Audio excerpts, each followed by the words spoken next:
And just saw Social Network, by the way, a Christian group. I could never recommend a movie, right? There's some bad stuff in there. So I'm not recommending it to anybody, but I sure enjoyed most of it. And I just thought, that raspy character that did Facebook, I mean, there's so many people in my life that I thought I had gotten rid of because I tend to move just ahead of trouble. And all these old friends found me now. And so I'm having to deal with all these old friendships. But the point is, I want some roots that go way back in my life, and I reach back and I sustain a few of those. And then I want to nurture some now relationships. I want to be a good friend to a few people, and I want a few people to be good friends to me. And then I want to keep those relational circles open. So I'm always interested in initiating new friends. So getting to meet Sherry today was just a wonderful treat. And I responded to your invitation, referred by another mutual friend of ours, and it was also intentional. I thought, here's somebody that God's brought into my life that I get to initiate a friendship with this week. Notice there in my practices that I've used the word, it's not reciprocity. What's the reciprocating? Reciprocal. Reciprocate. I'm sorry? Reciprocate. Reciprocate, that's what it is. Yeah, same idea. Those big words for me are very, very difficult. Reciprocating. I've discovered this about relationships, that if a relationship doesn't reciprocate, if it's not give and take, that it gets weird and it goes sideways. Discovered that as a young pastor, discovered it as a young business starter, and I discovered it as a lifelong student in formal education. Whatever the roles are, business, vocational ministry, or education, that if the relationship doesn't reciprocate, it can't be sustained. Relationships have to be give and take. And so I've learned some things, because sometimes I have more means than some other people. And so I would, because I'm generous and it's a value, would always like to buy lunch, for example. And I have learned that there are times that I must let my less well-off friend buy lunch, unless I want to create weirdness in the relationship. If I am always here and he is always here, that is not going to be a healthy, sustainable relationship. It will begin, if it continues over time, to pick up codependency kinds of behaviors in it. A relationship must reciprocate.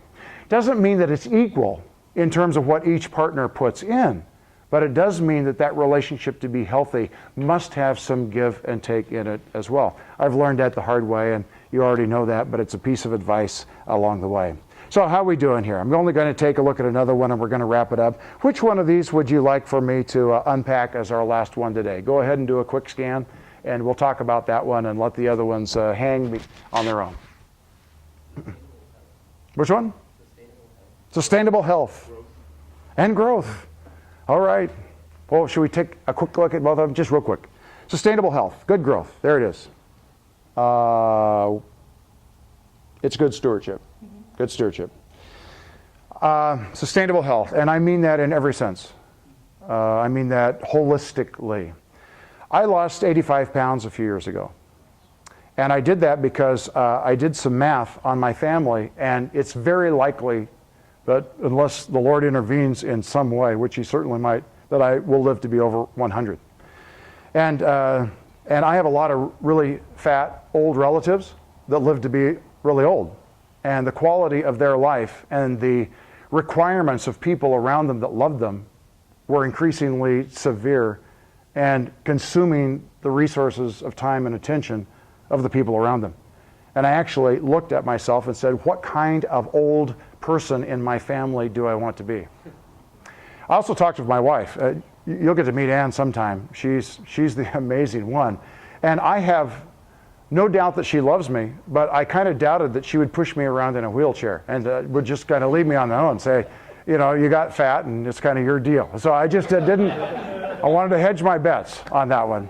So the point is I lost a bunch of weight, and I did that for physical health and a variety of other things. And so I'm very intentional, physically as well as in my soul and spiritually, of being a healthy person. And it's a big deal for me. So weight maintenance is a huge discipline in my life. So when I say there that I feed intentionally, I'm talking about physical food. I eat very intentionally. I'm a vegetarian. I'm not on a campaign about that. It's a weight maintenance part of the way I've chosen to order and structure my life. I exercise regularly because I'm committed to sustainable health physically. I'm also extending that beyond my person to care for creation as well.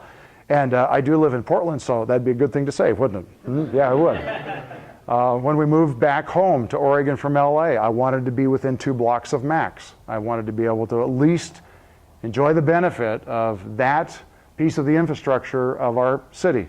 Ann and I now are 5 miles from the church that we serve together, and wonderful bike paths the whole way, so we're able to do some biking there.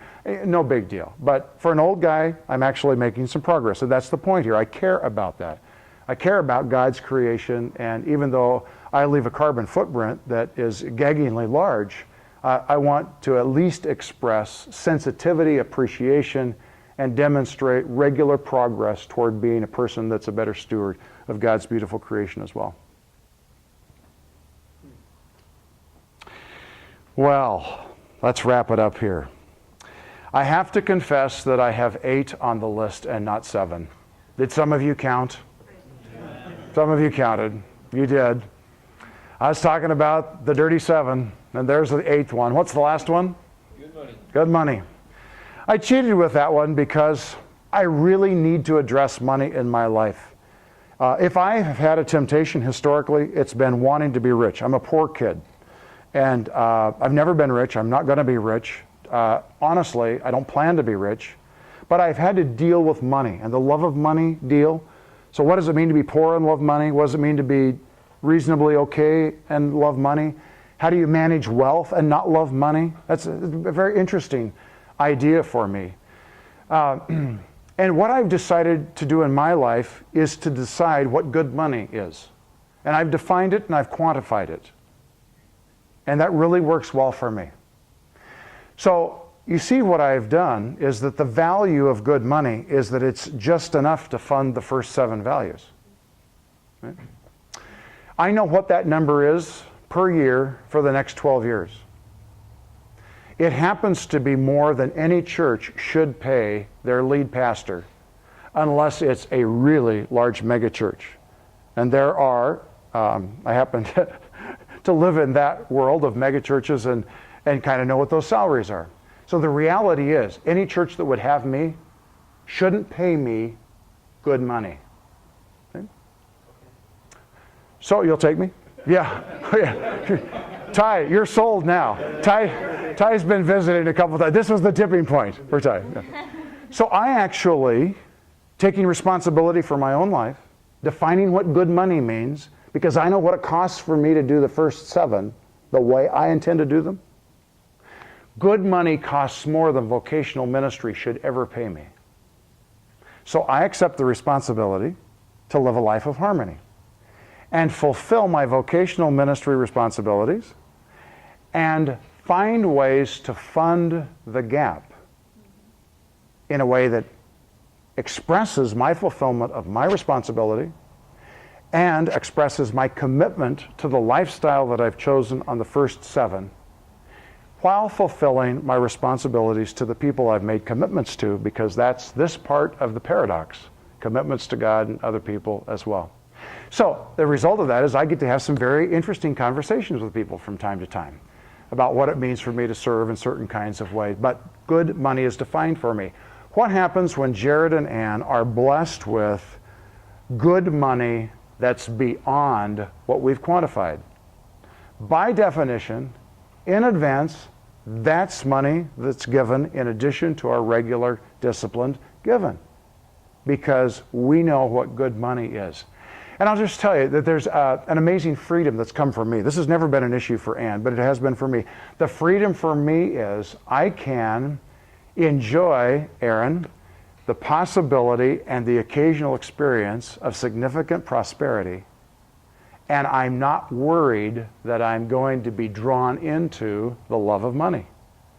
Because prosperity beyond good money has already been defined as money that we're going to quickly get to give to God's work and the blessing of other people as well. So look at some questions there. Chris is going to come and lead us in some time of interaction. Thanks for letting me chat with you tonight.